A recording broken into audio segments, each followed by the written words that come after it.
back to another episode of the Topping Off Podcast. I'm your host, Kevin Sterling. My guest today is Dave Pollard, co-founder and creative director of LivCo up in Chicago. Dave and his partner, Russ, have been running LivCo since 2012, a fully integrated design build firm that's picked up multiple national awards. Dave also serves as president of the Greater Chicagoland NARI chapter and is a featured author in both JLC and Remodeling magazine. Dave, welcome to the show. Appreciate you making the time. Yeah, thanks for having me, Kevin. I'm excited. I do a weekly live show, and so I'm usually interviewing other people. So it's kind of interesting or fun to just listen to myself talk now. Yeah, heck yeah. And feel free to plug that. So where can people find that show? So Live Live. So my company is Liv Companies. So you can go to our website, livcompanies.com, but and go to our podcast from there. But Live Live is on, all the spots. It runs live on YouTube, Instagram, LinkedIn, and Facebook. And then you can do the recording on Spotify and Apple Podcasts. But it's a live 30 to 45 minute kind of free form conversational. It's not exactly a total Joe Rogan experience by any means, but yeah, it's a lot of interesting guests and interesting conversations. So I love doing this. Nice. Yeah. Heck yeah. So, if you would set the stage for us a little bit, tell us about Liv Companies. Sure. So yeah, we started in 2012. And I started with Russell Head. He's my business partner. So he's a former home builder. I'm an architect. I worked for a couple different architecture firms over the decades. And then we met working for a developer together where he was a small scale residential developer. He was the director of construction. I was the director of design, and like so many, ambitious employees, we felt like we could do it better. So we did some really, really cool work. And I think we were kind of banging our heads up against the wall. Like, I don't understand, like, why is this so difficult? Seems like if architecture and construction just work together, this whole thing could be more efficient. So that was kind of the brainchild. And I think we thought we had this really novel idea of, quote unquote design build, like architecture and construction working together. But then once we really got into it, we realized that it's actually a pretty somewhat commonplace and growing across the country when it comes to residential remodeling, large scale additions, whole house remodels, things like that. There's a lot of companies that are doing that. And so I think we were a little bit more comfortable really getting into that world, having, proof of concept from other companies and other peers. And yeah, so we've kind of been running in that model for, I guess, about 9 or 10 years now. Nice. And based in the Chicagoland area, what is the market like there right now? So similar to you up in New York, right? So we got a lot of old houses. So Chicago, we work in the suburbs. So Chicago is just a world-class city. It's not going anywhere. It's fantastic. It has its ups and downs a little bit, but overall, like, it's just a really energetic, fun, exciting place to live. So my wife and I, or my now wife and I, moved there after college, and a bunch of our friends, just like so many other young people, go to the big city. And so you kind of cut your teeth in high level design firms, or finance. All these different engines for kind of starting your career exist in that city. And then at some point, a good percentage of those folks end up moving to the suburbs. And so that's kind of where we come in. We work in the near west suburbs. So if you go there's a train line, a commuter train line out of Chicago called the BNSF corridor. And that basically goes town to town to town to town to town. And we kind of hang out in that area. So you have a lot of old houses. You have a lot of, and old meaning, deferred maintenance, but also not really designed for how families live or want to live today. Small kitchens, three bedrooms with one bathroom. They just don't really operate that well. And then you just have a huge demand for these charming towns and these charming neighborhoods for people to move there. So there's good equity. People move out there and they kind of decide, I think this is our forever home, or this is where we want to be. So we don't have to worry about shopping for houses or moving. We can talk to Dave and the LivCo team and see what's possible for our house there. So I'd say it continues to be continues to be pretty strong for sure. Those kind of old home markets in good neighborhoods are pretty consistent for sure.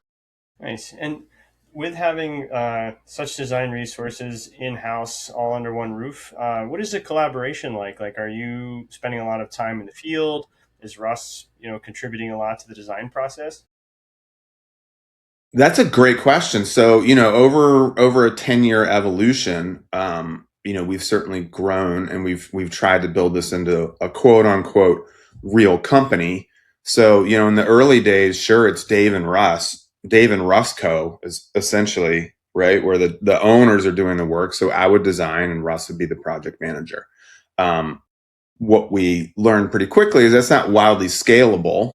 Because there's only two people doing all this work, number one. But then the other reason it's not that scalable is because then you have no one planning how to scale, because we spend so much time designing, selling, building, things of that nature. So, I think like so many small businesses, at some point you make the decision that I love to design and Russ loves to build. But at some point, we need to hire people or train people up in those positions so that we can kind of grow the company, which allows us then to help more families, right? To do more projects, and help more families with more people that come and work for us, more young architects who want to learn about this design build world, more, people that are excited about residential construction.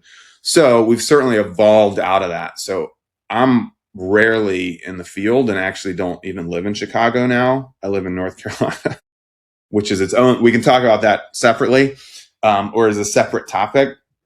And then same thing with Russ. I think he, kind of runs shared services department of our company. And probably 2 or 3 years ago, we realized to be a real company, we need to, really elevate our staff to become leaders for other staff members. So now we run a 5-person leadership team. So I run sales and marketing. Russ runs shared services, which would be financial and kind of back of house, office, HR, all that stuff. Sarah is the director of design. Anna is the director of interiors. And then Scott is the director of construction. So that allows us to kind of build out a staff underneath of them. And that's really our scalable model. And that gives me time to do stuff like come on the GC Sherpa podcast. Nice. We appreciate you being here. Sure. In terms of scaling, so like how many projects are you guys typically averaging? So we try and have 5 projects under construction at any given time. That is pretty manageable. The hardest part is projects in design, because we don't necessarily know what they are yet. And we don't know the effort that it's going to take to come up with a design solution. So that certainly is our bottleneck, because sometimes someone will come into our office and we'll kind of identify their pain points. We'll be like, okay, here's your house, here's the solution. And it's like, boom, and then you go and build it. But more often than not, it's going to be a cyclical exercise where we're going to kind of, continue to study, understand their needs, understand the budget impacts of all of that stuff. And it takes time to figure out what that thing is before we start building it. So while we have 5 projects concurrently in construction, I think I just looked at it this morning. Right now I have, 5 projects in detailed design. And then I have 1, 2, 3, 4, 5, 6, 7, 8, 9, 10, 11, 12, 13, 14, 15, 16, 17 projects in front end design. It's the bottleneck. Yeah. So I guess in terms of like your future scalability, are you seeking to like grow the design team and grow the construction to kind of like balance that out a little bit, or like right now you guys are kind of like happy with where that is? Well, no, I think we're always looking to grow the team. So we have a 2-step design process that leads into construction. So we have, you could call it a low cost commitment. We call it a feasibility design study. So really the first step with us typically is about $6,500. And I think I would call that a loss leader, because we put a lot of time and energy into it, but it's a it's a good financial commitment from our clients to say, hey, yeah, I want to give you $6,500 to really study what's possible with our house and then understand what it can cost. So that pipeline is a little bit harder to predict. We can predict where they're going to go from that step to then staff accordingly in the detailed design phase and then staff accordingly for construction. So we have a little bit of a leading indicator on that. Feasibility design, that's just harder to gauge. And it's harder to hire for too, because, a good designer that can do what we do is just hard to come by. And so we usually hire, younger designers out of school so we can kind of shape them. And that just takes time. But we like to train them up, but it takes time for them to understand that. There's a lot of nuances in residential construction. There's a lot of, important steps in understanding the program that are within our process. So it takes a lot to build that team up. And that's probably where we're lagging right now. And it's not for a lack of trying either. Yeah. So I guess speaking on that, construction in general has a staffing issue and kind of like a pipeline of future talent. Do you find the design side also has a pipeline issue of like people that are wanting to work in the industry? Yes. I think there's a couple different angles to that question. In the design community, I think coming out of architecture school, I think there's a want or a feeling like you want to go work for the fanciest architecture firm out there. That's like where you get your pride, or where your parents tell people that, yeah, Dave's working for SOM, oh, he's working for SOM. That doesn't matter. Like, millions of people have worked for SOM, but still to get hired by them is like a big deal. And honestly, SOM never hired me. So I'm saying that maybe a little bit bitter. Actually, I don't know that I ever applied to SOM. So I think that the design, it's kind of like youth sports, it's like that you want to go to the best, what is perceived as the best thing, but that may not be the best thing for you or for your kids, right? Like, you want to find the best fit. And so I think for a lot of young designers, the dream of becoming an architect is based on loving houses. That's why I did. Like, I was house obsessed since the age of 7 years old. And we talked about it in the green room with my aunt's house in Cold Spring, New York, like this super cool concrete block, weird house. Like, that inspired me, and I loved it. I used to draw houses. I used to build models of houses, and I loved houses. And then I went to work for, an architecture firm in Chicago, a smaller firm, and we did an occasional house. But really, the only way the firm could operate economically was to do CVS build outs, which is fine, right? There's nothing wrong with that. But I didn't know that the world that LivCo exists in, of this kind of architecture and construction and this maker world, existed. I had this dream of creating this thing of what we do now, but it did exist. I just didn't know where it was, because it's a little bit underground in the architectural community. There's some, there's a Rick Joy out there in Tucson, Arizona, who would be considered a little bit design build. He's like a star architect doing rammed earth stuff.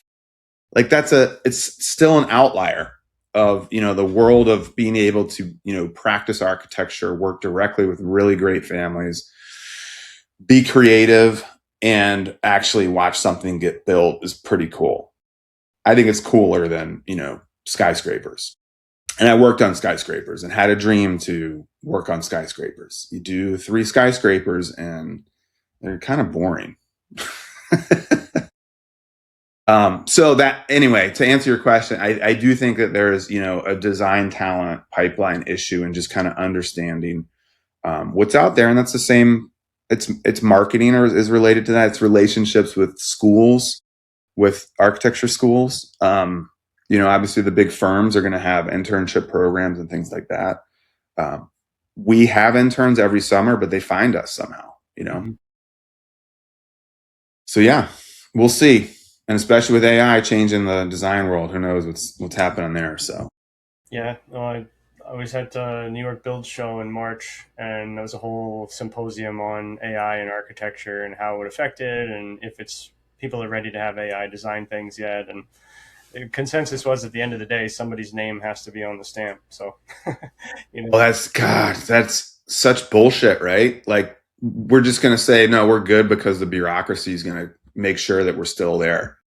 That's what's driven me crazy. And I'm a licensed architect and I'm a member of the AIA, and they've done some great things. But this whole mentality of like we need more architects involved in the design of houses. So let's pass laws that say you have to have an architect involved is kind of a little bit BS in my opinion. I'm like, why don't you guys, present real value? That because I'm in North Carolina, you don't have to have a licensed architect to do drawings. You can have an engineer stamp it, but people want to work with a real architect like us because we provide something that's of real value.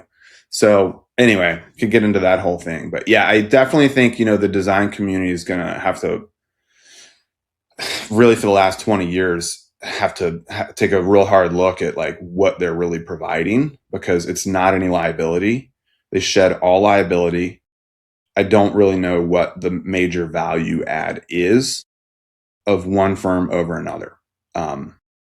Now, I would say we have it a little bit different because we're going to deliver the project. We're going to actually build it. So we are carrying all accountability across every aspect of the project, right?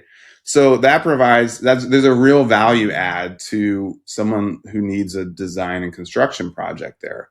And I mean, I even talk about it on the sales calls. Like one of the reasons I do this, well, I don't always talk about this, but if people ask, but one of the reasons I do this is because when I did work for architecture firms and we did houses or other projects, we would design something super cool and they were so excited about it and spend all this time and we get paid for it. And the client would spend all this money for these really beautiful pictures. And then they go and price it out and it was too expensive. And so they only have a couple different avenues they can go. One is they hack it all to pieces and they don't do the original design intent. They value engineer it. They completely design something totally different and new that is less expensive, that has to be repriced, or they don't build anything at all, right? And then I spent all this time on this really exciting piece of art that I'm never going to see actually built in the real world. Seemed kind of dumb, and I didn't like that. I want to actually see projects that I and my team have a part of creating be built, and then see the users or the homeowners smile when they're in that space and their families and be like, this is unbelievable. I didn't know that this was possible. And that is really hard to do in a service only architecture model, for sure. Unless you're only working for the richest of rich and they're hiring you because you are the best. And they don't even know that you're the best. They just hear that you're the best and they want to have the best. That's a whole different world. And it's a very teeny tiny niche. That's like getting into the NHL, right? Like that is not an easy, it takes a lot of luck and it probably takes already being independently wealthy. Right, yeah. Or being born close to January 1st in Canada, right? Yes, exactly. Yes, in the hockey world. Yeah, exactly. So, you were running sales and marketing and talked a lot about the value that your customers find. Do people seek you out because you're design and build? Do they look for a builder and find you? Or I guess sort of like, how are you attracting people? Yes. So I think, so it's an interesting question too, because I can talk about Chicago and I can talk about North Carolina. And we've been in North Carolina for 4 years in the Raleigh area, not actively marketing necessarily because we don't have a full operation. And, I get scared. I don't want to market too much because then we'll be too busy. Right. And it's not really like that, but it is like if I had a whole lot of stuff coming at me, I don't know that I'm set up to fully manage that yet. And so number one, most important is keeping Chicago going because that's where most of our work is and where most of our team is. So in Chicago, yes, I think that the design build model is a little bit more known. There's some major players in the space like Air Room, which has been there since the 50s doing design build.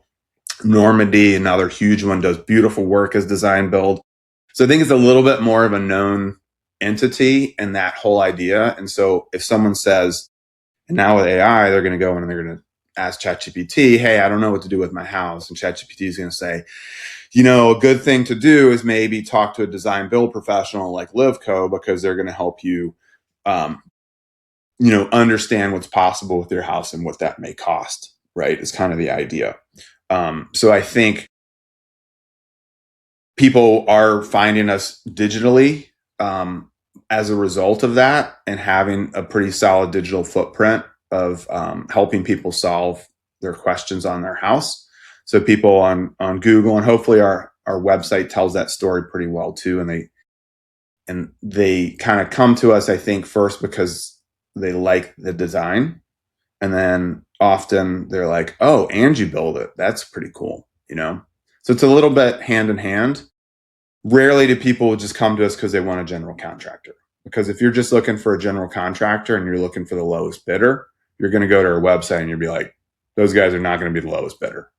Right. And that's fine. Like we don't really want to play in that sandbox. North Carolina, the feeling that I've had in conversations with friends and colleagues here, or colleagues would be other hockey parents, explaining design build has them like kind of scratching their head, like, I don't understand. So we actually market here more directly as architects. And so that allows people who I think in the culture, probably in the Southeast and in a lot of places, like, our first step is to talk to an architect. And so then they can find us that way. And we do the exact same process. But I explained to them that we're also a North Carolina licensed contractor. We can also build it. But I kind of wanted to do the test run of, as an architecture first model, architect first. And I think that also lends itself to defaulting to maybe, higher end clientele. So we can do less projects that are better, as opposed to position ourselves as design build or just general contractors. We're going to get a lot of calls for window replacement, and that's just not our bread and butter, our sweet spot, right? In the process, I guess, of the design handoff to building, do you find the homeowners still sometimes like want to revert back to the design side, or like, do you guys have it so locked down that it's, obviously there's like possibility of change orders, but like, do you feel like it mitigates change orders? Do you find people still trying to like ideate, or are you just kind of like, hey, look, No, our design process is arguably too long, mm-hmm. but that's because we put so much work into making sure that everyone's on the same page into what they're getting. And a lot of that is visualization. So, we, in our detailed design process, in our second step, yes, we're going to have interior elevations so that the tile guys know the tile layout, but we're also going to deliver full renderings. And that's not just to wow the clients or the homeowner. That's so that we're on the same page, so that we're not still designing when it's in construction. Because that's where the whole thing falls apart. Because we're trying to be out of their house in 6 months. And if we're still designing stuff or making major changes during construction, that's not going to be done. Now, a client can do that. They can say, oh, now I hate this entire bathroom design. Let's change it all up. And the conversation gets very, very real that's going to take, we're going to need 3 months to do it. Let's pull back and figure this out. I don't think that that's really ever happened, knock on wood. And that is because they're so locked in to what the design is, because we put in the effort to help them understand what it is. Both husband and wife and kids are like, this is literally what our house is going to be. How do we feel about this? Perfect. Let's do it. right? And they're excited to see that in reality. So a lot of front end design. That's how you solve that. I definitely think there's something for people to take out of there. Like we talked a little bit about my background being design, and sort of what I evolved into was lots of micro yeses. So like you're basically training them to say yes all the time on like tons of little things, and kind of what I heard from you is like by the time they're ready to build, like one, they might be like tired of saying yes like so many times. They're just like yes, yes, and then so they're just like, let's just get to it. Like I'm so done like approving everything. It's like it is. It's so many decisions, and like I don't know. I mean, we've done our own projects. By the way, I see that we have similar paint color taste. It's like wow, Sherwin-Williams maybe. Yeah, something like that. But yeah, paint's another one where it's like, oh my God, I'm stressing over this paint. You can always change it. That's like an easy one to change. And at the end of the day, like once it's there and all this stuff is in the space, you're going to love it. Mm-hmm. Like you just are. It's going to be fresh and new. Nothing's going to be clashy. Like it's going to be really, really good. Yeah. So exactly the micro yeses, and it's hundreds and hundreds of selection decisions that happen. Everything from a hinge color and a hinge shape to grout. And we're there. Our team's going to guide you through and help. We're not just going to say like, what tile do you want? We're going to guide you through that. And we can propose what we think would be really cool. You can propose what you would think would be really cool. We can give you feedback. Like our interior design team is unbelievable. Like they'll tell you like, I absolutely love this. Or they'll tell you like, this might be a little bit risky. If you're in love with it, go for it. But, maybe we look at this, they're really, invested in not just getting an answer, but making sure that everyone loves the answer and is excited about it and looking forward to it. Right. Yeah. Yeah. And, we sort of talked when we started out, you guys have won lots of design awards, and you've kind of built a platform with your podcast and with your media. So is the purpose of the design awards using those as marketing tools, as like credibility tools? Like, I guess talk a little bit about the platform that you've built. I love that question. So when it comes to awards, I think I've always been a little bit weirded out by them, because I feel like it's an exercise in and maybe arrogance, and I want to be humble.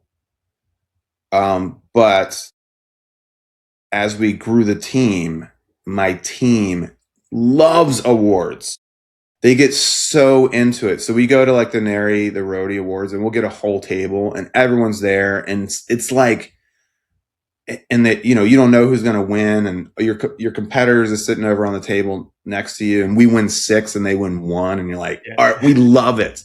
Like the competitive nature, how much those awards bring our team together is just like the freaking coolest thing. And it makes me really happy. And so I never thought about the power of those, and it has nothing to do with me. So I was actually being like overly arrogant in my concern that I was being arrogant, thinking that it was about me, because it isn't. It's really, it's the team and the entire company. And it's not even just the design. That thing has to be delivered.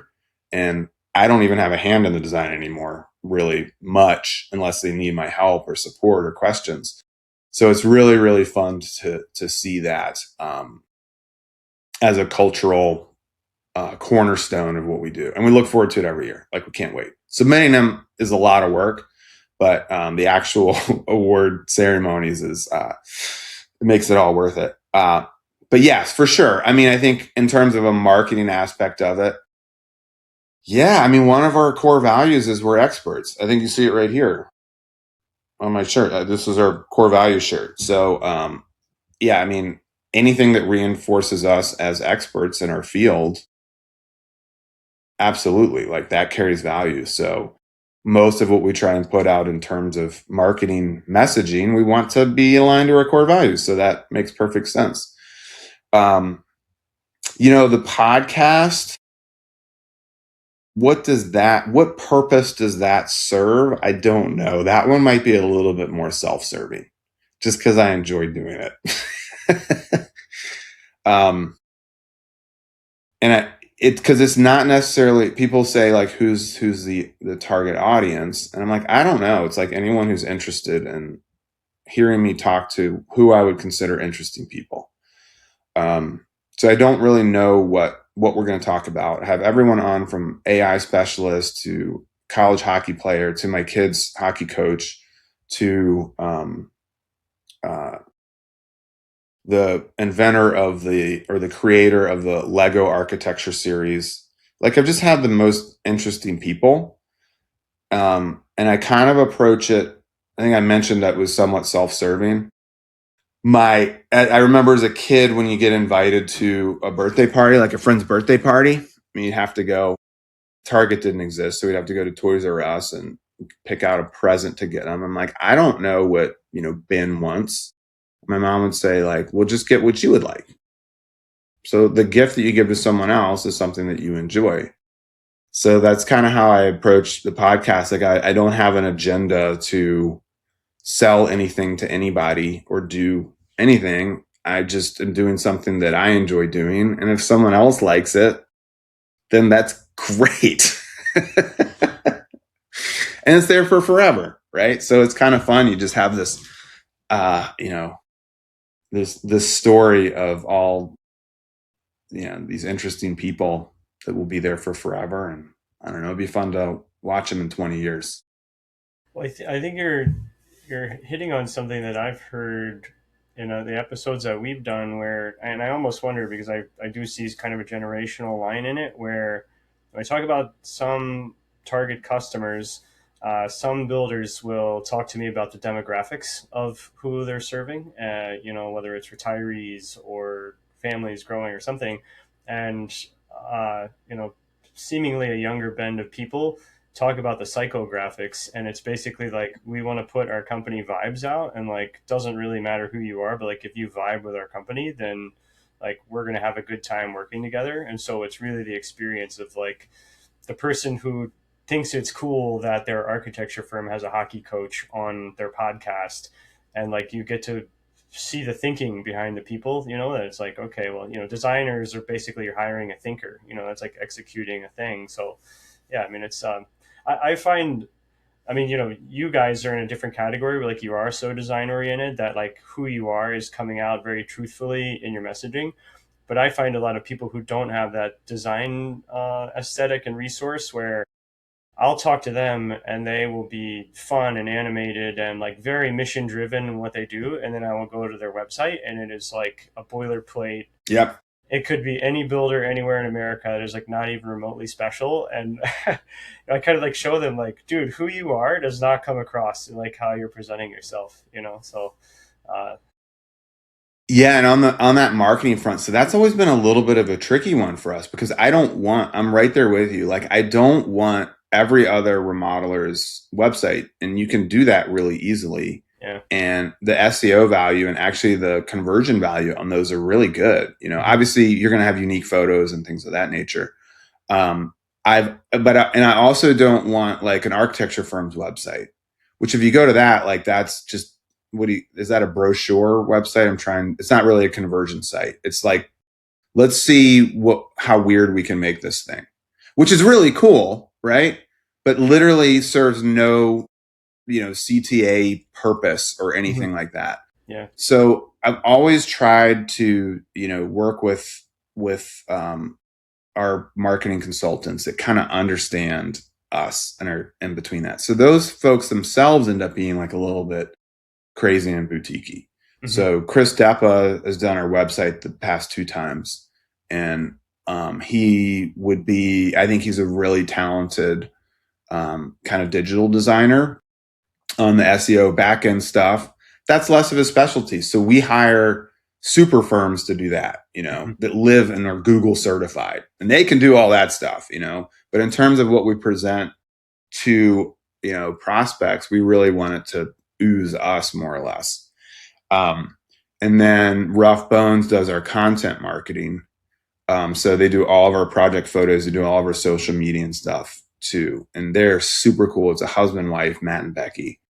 And I found them through a realtor, and they did photo shoots for a brewery, and all their stuff that they did just had like this, I don't know, this grittiness to it that drives some people crazy. They're like, the resolution on your photos is weird. I'm like, yeah, that's kind of like it's like printed on matte paper.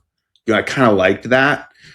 And they get us, and they like we love hanging out with them. They like hanging out with us. They're just like total goofballs, like the most fun people ever. They just do really cool stuff. So, teaming up with people that get us has been a big part of that. And then I'll, do a quick COVID silver lining story. So I think Matt and Becky started doing all of our content a couple years ago. Before that, I did it, which I really enjoyed doing it. I had fun with it. And it was like, you'd have this idea and we would do something kind of quirky. And COVID allowed us to just do whatever we wanted because nobody cared. Like, it could be the dumbest thing ever. And at least we were giving something to the world. And, nobody's going to hate us because of it, but nothing had to be polished. We just had to put stuff out there. So we did like a company Zoom, and it was 9 of us, on a Zoom. So I like screen recorded and turned into the Brady Bunch, so it was just like goofy stuff. And it was like totally us. We had a little bit more fun with that stuff, and then put a lot of it on the website. So we had I think it still exists. We had like a fun stuff section, and it has like coloring book downloads and Zoom backgrounds. Now, what happened is all that stuff really at least it did really mess with SEO. And so like Chris is like, I get it. Like, it's fun and quirky, but you gotta like, nobody cares. Like, you're confusing Google. They're like, what is this? Are these?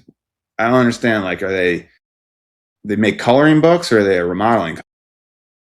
So we did have to dial that back in terms of our website content, but we still have fun putting that out on social media or other stuff. And just to your point, and I actually had Matt and Becky on my podcast way back, probably like 40 episodes ago or something, and talk about technology, AI, all this stuff. It just makes authenticity that much more important, right? You have to differentiate and you have to be real, I think. And you just did case in point in like the next generation, like they see right through that stuff. They're going to want to, they want to know who the people are that they're working with and understand if they're people that they appreciate, right? Or want to spend time with. How'd you describe it? What was it? It's kind of the psychographics. The psychographics. Like the vibes. Yeah, the vibes. Clicking with people. So, yeah. Yeah. And so in 12 years, we've had, I think, 3 former clients asked to work for us. So I think that says something about, a good vibe, which is hilarious to me because you know how hard it is what we do. And you know how many times we fight internally. Yeah. You know how cranky we can be? And people are like, oh, it sounds like it'd be fun. I'm like, sometimes putting together a construction agreement and a final budget, everyone's screaming at each other. You'd be really good at patching the drywall. Yeah. And then you go to the job site. It's like a whole different thing. So, yeah, good vibes. Nice. Anyway, that was a very long-winded answer. I don't even know what the question was. That's totally okay. And you also, we talked about you working in NARI in Chicagoland. So could you touch on that? Yeah. So first of all, we found out like a couple years ago, it's actually technically NARI. NARI. All right. Which doesn't make sense. It seems like it should be NARI, but I think they had like a whole, what do you call it? Like a whole information session explaining how to say it. So I've actually gotten pretty comfortable saying NARI. Yeah, so NARI is the National Association of the Remodeling Industry. It's a really fantastic, but somewhat, I would consider it pretty boutique-y trade association. And I say boutique-y because you would say, the major associations for the world of housing would be, the Home Builder Association. And the HBA is enormous, and they're a lobby and all this stuff. And the HBA does some really incredible stuff. So in no way do we try and compete with the HBA. They're kind of their own thing. But the HBA itself, and I think you were saying that in the Hudson River Valley. You're part of the HBA there. There's not NARI chapters everywhere. There's pretty much HBAs everywhere. And so they have the Remodelers Council. So down here in North Carolina and Raleigh area, there's no NARI. The Remodelers Council is a really kind of strong group of remodeling professionals that get together pretty often. Charlotte has a NARI, and then Chicago, obviously. There's some really big ones like Austin and Milwaukee and Minnesota. They're really big chapters, and we're always amazed that Chicago is like 100 members in all of Chicago.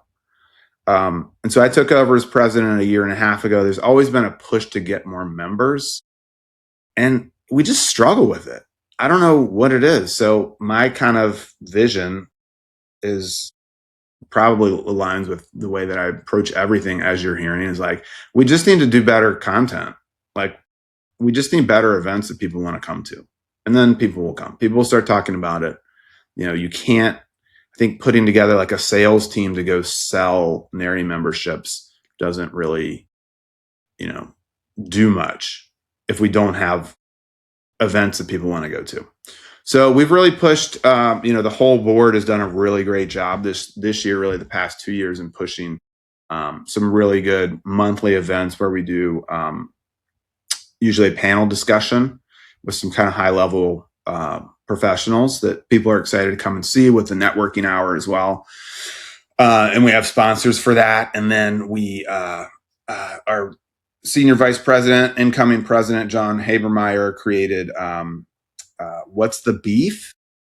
So Italian beefs in Chicago are a big deal. So every month, anybody can go meet at the Italian beef joint and kind of talk about stuff and have lunch. We just added breakfast bites. So that's kind of a technology breakfast get together, which different companies host.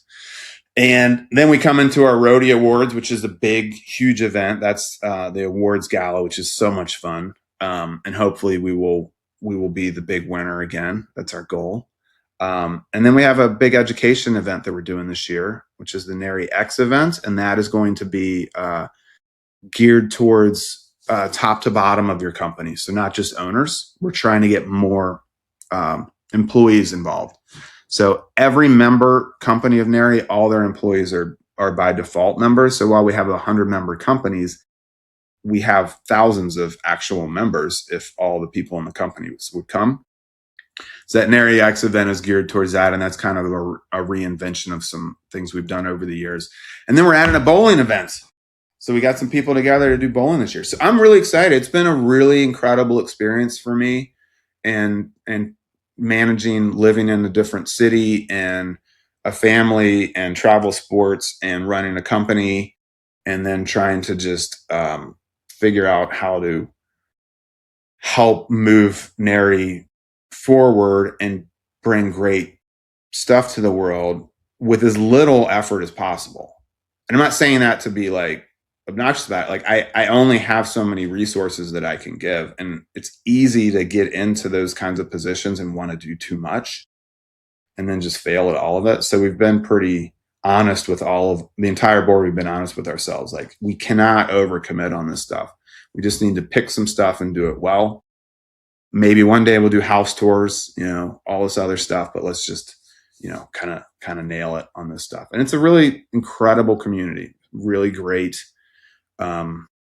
diverse group of suppliers, vendors, builders, design builders, kitchen companies, like just everything that you want in this crazy world of remodeling exists in NARI. So it's been really fun. Nice. And would you say it's like, for somebody hearing this who's not a member of a trade association, would you say it's a big differentiator in the maturity and trajectory of your business? Yeah, I think it's hard to imagine not being in one. It just seems like you'd just be so lonely. Because any business is hard, but this remodeling world is really, really hard. And it's kind of nice. Not that we get together and just complain about stuff, but, we do get together and just realize, yeah, this is hard. And, we help each other and we consult each other in terms of, the our mental health aspects of it, we can help propose solutions. We can help each other out. We can say, oh no, you should talk to this person. That's not how I did it here. You need your concrete guy just decides to skip town. I'm sure somebody else in NARI would be happy to offer up a concrete guy for you to talk to. It kind of shows that while we're all competitors, the whole rising tide raises all ships mentality is really, really true.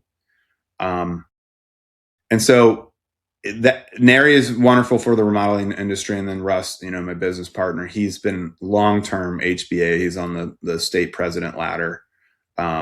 So he's always really gotten a huge, mental boost and love for the industry from that organization. Some of his best friends are from the HBA. So that's always, it's kind of been part of our ethos. And then what's funny is prior to that, and I feel like I've been doing some architecture bashing a little bit, but, the association I'm still a member of it is the AIA, the American Institute of Architects, which is the complete and total opposite. It just doesn't seem like everyone wants to get along. It seems like everyone is competing for who's better and who's more important. It's definitely a little, and who's wearing the fanciest clothes. It definitely has a little bit more of a status clickness to it, where when you get into the construction world, everyone's just like, hey, this is the life we chose. Let's enjoy it. Instead of like, oh, I'm better than you. And I'm not saying everyone in the AIA is like that, but I certainly, struggled feeling fully accepted, especially not working for an SOM, especially now, being a design builder, doing remodeling work. Like, why don't you just sell used cars? Like, I thought you were an architect, right? So that's a different one. Yeah. Well, I want to be conscious of your time. You had touched on AI earlier in terms of like affecting architectures. How are you guys using AI in your business right now, and like what kind of software are you using to manage projects? So I would say AI is fully in a rabbit hole R&D mode at our company right now. In terms of visualization stuff, it's a great image, or it's a great idea generator for our team, and I have no problem with folks using it. Or even taking a rendering and say, make this a little bit more photorealistic. I do feel like it's a little bit of a slippery slope for our design presentations, because obviously everything that we do is three-dimensionally modeled and we want it to be real, and AI can deliver something that maybe isn't physically tested, to say the least. So I'm a little bit hesitant of it in terms of, full generation of imagery for us.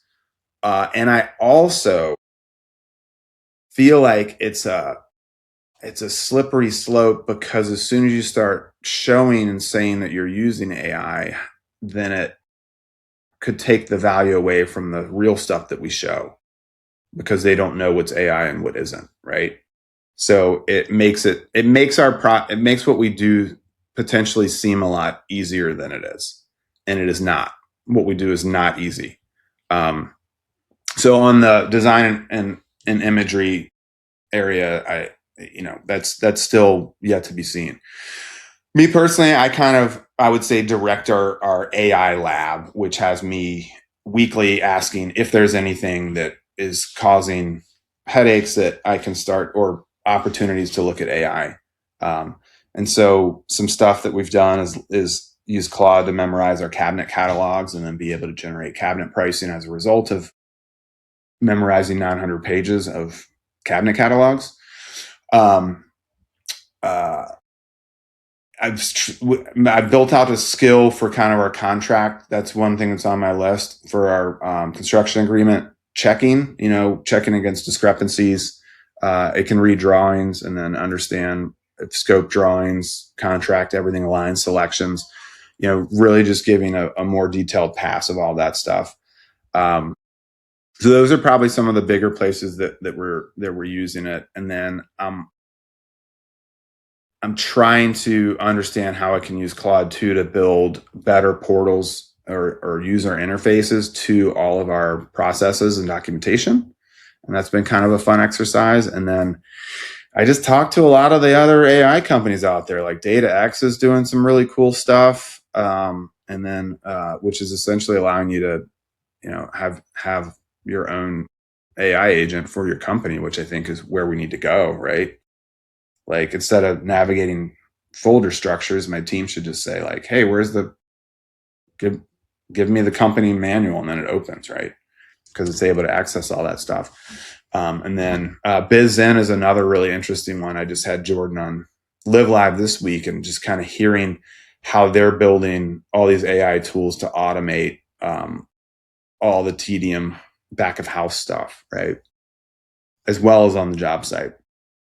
So I would say we're in a pretty heavy duty R&D mode, and it's all just moving so daggone fast. It's nuts. And do you guys use a particular software to manage your projects? Yeah, so we use Buildertrend, and we are piloting JobTread down in North Carolina. So that's just another thing on my plate to migrate project management software. That's fun. I lost track of the score, but JobTread seems to be just sweeping the industry. Everybody that I talk to is using it. So Yeah, it seems to be. I'm still kind of banging my head up against the wall a little bit, and I got kind of obnoxious when I asked them a question. They pointed me to a YouTube video, and I did like, do you know who I am? It's like, I'm an AIA member. Yeah, right. I'm in the AIA. No, I'm like, no, you don't understand. Like, we're a sophisticated company. I'm not an idiot. I need help with this. Don't point me to another YouTube video. I do not learn from videos, right? Yeah. And they were like, yeah, sorry, we're here. Let's hop on a call and talk me through stuff. But what's kind of funny is it's in my personality profile somewhere is I can get very culty, right? Until it seems too culty, and then I'm out. So like church, for example, like grew up Catholic, always going to church. My kids go to Catholic school, all this stuff. We go to church occasionally because I don't know. Seems like it's getting a little too culty, or even in youth sports. And so JobTread is like one of those things where like, I don't know, like you guys are so into this. It makes me like, I want to do something different. You guys are too passionate about this JobTread. Yeah. Like it's just a piece of software. Like I've never seen people get so excited about, connecting the dots on making things more complicated, but we're going to give it a go. That's funny. I feel the sentiment on things. It's too contagious. Yeah. And well, that's awesome. Before we sign off, we always ask guests if they have a topping off tradition, either when they complete a structure or close a project. So, got to throw that one your way. Do you guys have a ritual when you wrap things up? Yeah, it's such a great question. And I think if we're going to talk through a big theme for our company in the coming year is really that, and we're working on our closeout process, but really that client experience, and the unreasonable hospitality aspects of it, because that topping off in a residential remodeling project is just such a blurry line. Mm-hmm. There are so many things at the end that make it really hard to define. And sometimes people move out and then they have to move back in, and there's still stuff going on. So it's like we just never get to have that really beautiful move that bus moment. But traditionally, our kind of big celebratory event is when we schedule and take the project photos and we bring them a gift. And so we'll have a personalized gift, which depends on the project type, but it could be a personalized cutting board, all kinds of different things of that. And then, kind of the celebratory project photos and videos is a really, really fun experience. That's kind of our industry standard. But what's unfortunate about that is sometimes that doesn't happen until way after the project's topped off because they're still waiting on a piece of furniture or something like that. So I think that's something that I really want to look into, to focus on that experience and to make that a little bit more special. when I was in Tempe for the NARI conference, and Forrest Castile kind of talked about their closeout process. And the way they've nailed it is they have a specific projects done date, and within that process, they schedule a tune-up, which there's going to be things that are going to linger. And like a perfect example of something that's going to linger that's totally out of your control is you hang the light fixture and you realize that the globe is broken and you have to order a new globe. The project's not complete until that globe comes in. It's back ordered until September, right? So like, what can you do? Yeah. Right. So that stuff like legitimately happens. So he's able to really kind of clearly define that closeout point and then schedule the tune up, which allows them to kind of continue to create that list and not feel like you're just abandoning them. Because it's a very emotional time of the project too. Clients want you out, but they also miss you because they feel like you're leaving them. But they want their house back. And it's just I don't know. I'd love to dive into that way more for sure. Cause I think it's a really special time in the project for sure. Yeah. Nice. Well, thank you, for sharing so much today. I mean, you've kind of dove into design and architecture, and I think the thought process behind it in a way that we've never really had on the show before. So I certainly hope that people are going to see it and think about how they can change what they're doing and, just tighten that relationship. So appreciate it. Heck yeah. Anyone in this world knows it's crazy. So, you just got to lean in and enjoy it and find the things that you really enjoy doing and then build upon those is kind of how we've done it. And you said in the beginning how people can reach your podcast. Do you want to just recap for us how everyone can find you? Absolutely. Yeah. So, livcompanies.com, LIV, there's no E. If it had an E, it'd be live companies. So it's livcompanies.com. That's where you can really find the wealth of all of us and what we do, as well as the podcast. But then, you can find me on LinkedIn. I'm usually pretty active there. Instagram, we're at LivCo, I believe. No, at live_companies. But you go to our website, you can just kind of continue to dig in and peel back the layers that are LivCo. Yeah, perfect. Well, thank you again, Dave. And that's a wrap for us. So appreciate everybody listening to the Topping Off podcast. If you're watching this on YouTube, please give it a like, give it a comment, subscribe. Apple and Spotify, we'd love to have a review or share it with a friend. And we will see you on the next one. Appreciate it.